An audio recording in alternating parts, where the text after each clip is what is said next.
नमस्कार पालकांनो, मी Jyotsna Mawale as a empowering life coach, healer and counsellor. पालकांनो, होप तुम्ही सगळे व्हिडिओज बघत आहात, त्याची तुम्हाला हेल्प होत आहे, तुम्ही त्या टिप्स यूज करत आहात आणि तुमची आणि तुमच्या पाल्याची लाईफ ब्युटिफुल बनवत आहात.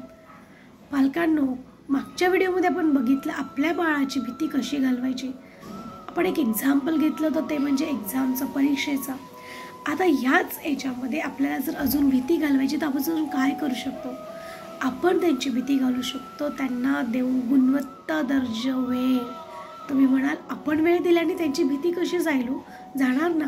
जेव्हा आपण वेळ देऊ त्यावेळेला आपण त्यांच्याशी डिस्कशन म्हणजे चर्चा करू आणि ज्यावेळेला चर्चा करू त्यांना वेळ देऊ, ओके, त्यावेळेला त्यांच्या आयडियाज बाहेर पडतील. क्रिएटिव्ज म्हणा, इनोव्हेटिव्ज म्हणा, आणि त्या आयडिया जेव्हा बाहेर पडतील, ज्यावेळेला तुम्ही त्यांचं कौतुक कराल त्यावेळेला त्यांना छान वाटेल, त्यांचा एक कॉन्फिडन्स बिल्डअप होईल. तुम्हाला माहिती आहे ते सुद्धा एक माणूसच आहेत. सो ज्यावेळेला तुम्ही एखादी गोष्ट करतायत, भाजी घ्यायला जात आहात, भाजी सेट करत आहात किंवा अजून बऱ्याच गोष्टी घरातल्या करता, त्यांना इन्व्हॉल्व करा आणि त्यांची मतं घ्या. ज्यावेळेला तुम्ही मतं घ्याल त्यावेळेला त्यांचं एक रिस्पेक्ट वाढेल. त्यांना छान वाटेल की आपल्या पण ओपिनियन्सला, मतांना व्हॅल्यू आहे आणि मी जे देतो आहोत ते खरं आहे किंवा ते महत्त्वाचे आहे, राईट, किंवा मी बरोबर आहे. बऱ्याच गोष्टी आहेत. सो तुम्ही तुमच्या पाल्याला कधीही वेळ द्या. माझी सगळ्यांना विनंती, रोज दिवसातून 20 मिनिट काढा. सकाळी काढा, संध्याकाळी काढा, अजून कधीही काढा, पण वेळ काढा. तुमचे सगळे इलेक्ट्रिक गॅजेट्स बाजूला ठेवा आणि फक्त बाळासाठी वेळ काढा. त्यांना काय हवं हो तुमच्याकडून गिफ्ट एकदा विचारून तरी बघा. ते सांगतीलच तुम्हाला, आम्हाला तुमचा वेळ हवा आहे. देऊन बघा तो वेळ आणि बघा काय चमत्कार होत आहे. त्यांचे विचार ॲक्सेप्ट करा, त्यांच्या विचारांना महत्त्व द्या, त्यांना काय सांगायचं ऐकून घ्या आणि मग तुमची मतं मांडा.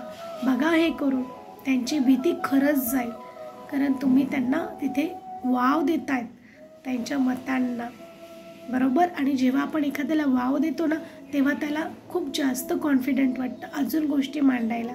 तर हेच आपल्याला आपल्या मुलांबरोबर करायचं आहे. मग करून बघा ना, थोडासा वेळ द्या, त्यांची मतं घ्या, त्यांच्याबरोबर शेअर करा, त्यांचं काय झालं आहे काय नाही झालं आहे करून बघा. चला तर मग आजपासून आपल्या पाल्याला आपण वेळ देऊयात 20 मिनटं विदाऊट एनी इलेक्ट्रिकल गॅजेट्स आणि मग बघा काय चेंजेस होत आहेत. आणि विसरू नका माझं सिक्रेट मंत्र फॉलो करायला, तो म्हणजे तुमच्या पाल्याला रोज 2 वेळा घट्ट मिठी मारा, सकाळी उठल्यावर आणि संध्याकाळी झोपताना, आणि सांगा, बाळा रे तू मला खूप आवडतो, माझं तुझ्यावर खूप प्रेम आहे. करून बघा. धन्यवाद.